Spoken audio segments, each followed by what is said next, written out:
যে পথে শুরু আছে সে পথের শেষটাও তো টানতে হয়। প্রায় ৩৬ বছর বয়সী কিউই পেসার টিম সাউদি এবার প্রকৃতির সেই চিরায়ত নিয়মেই লেখালেন নাম। দীর্ঘ ১৬ বছরের একটা আন্তর্জাতিক ক্যারিয়ারকে নানা কীর্তিতে রাঙিয়ে তোলা এই পেসার এবার টেস্ট ক্রিকেট থেকে বিদায়ের সিদ্ধান্তটাই নিয়ে নিলেন।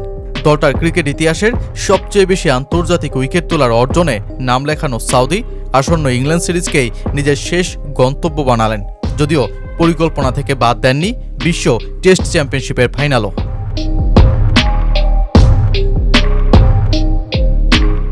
প্রায় ১.৫ দশক আগে নেপিয়ারে ইংল্যান্ডের বিপক্ষে টেস্ট ক্রিকেটে অভিষেক নর্থল্যান্ডের এক তরুণের। ২০০৮ সালের যে অভিষেক ম্যাচেই থ্রি লায়ন্সদের ৫ উইকেট তুলে চমকেই দেন সাউদি। ঠিক তার যেই প্রথম ম্যাচে ব্যাট হাতেও অবাক করে দেন তিনি, খেলে বসেন ৭৭ রানের একটা ইনিংস। অতঃপর ১৬ বছরের একটা টেস্ট ক্রিকেট ক্যারিয়ারে বোলিংয়ে আরও বেশি তাক লাগালেও ব্যাট হাতে এই ৭৭ রানই রয়ে থাকলো তার টেস্ট ক্যারিয়ারের সেরা রান।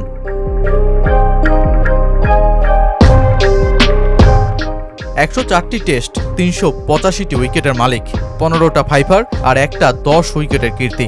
স্যার রিচার্ড হেডলিকে পেছনে না ফেলতে পারলেও নিউজিল্যান্ডের টেস্ট ক্রিকেট ইতিহাসের দ্বিতীয় সেরা উইকেট সংগ্রাহক হিসেবেই বিদায় নিচ্ছেন সাউদি। তবে সব ধরনের ক্রিকেট মিলিয়ে তার নেওয়া ৭৭০টি উইকেট দেশটার ক্রিকেটের সর্বোচ্চ।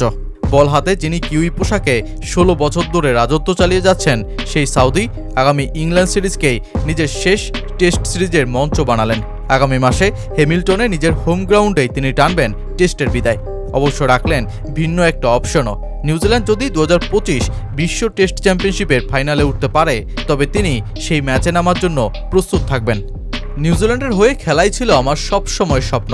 ১৮ বছর ধরে ব্ল্যাক ক্যাপসদের সঙ্গে খেলা ছিল বিশাল সম্মান ও প্রাপ্তির, কিন্তু সময় বলছে এখনই সরে দাঁড়ানোর সঠিক সময় সেই খেলা থেকে, যা আমাকে অনেক বেশি দিয়েছে।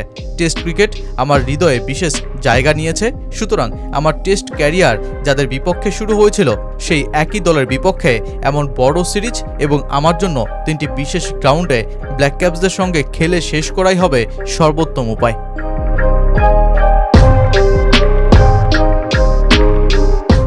৪টি ওয়ানডে বিশ্বকাপ, ৭টি টি-২০ বিশ্বকাপ, ২টি বিশ্ব টেস্ট চ্যাম্পিয়নশিপ ট্রফিতে অংশ নেওয়া টিম সাউদি ক্যারিয়ারের পড়ন্ত বেলায় অবসরের সিদ্ধান্ত জানাতে দেরি করেননি।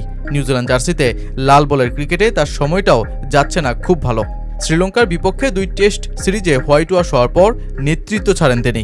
ভারতের বিপক্ষে ইতিহাস রাঙানো ৩-০তে সিরিজ জয়ী লড়াইতেও তৃতীয় টেস্ট থেকে বাদ পড়তে হয় সাউদিকে দলের কম্বিনেশনের স্বার্থে। সবশেষ ৫ টেস্টের কোনো ইনিংসেই একের বেশি উইকেট তুলতে পারেননি। তার টেস্ট ক্যারিয়ার শেষের দিকে এগিয়ে এসেছে।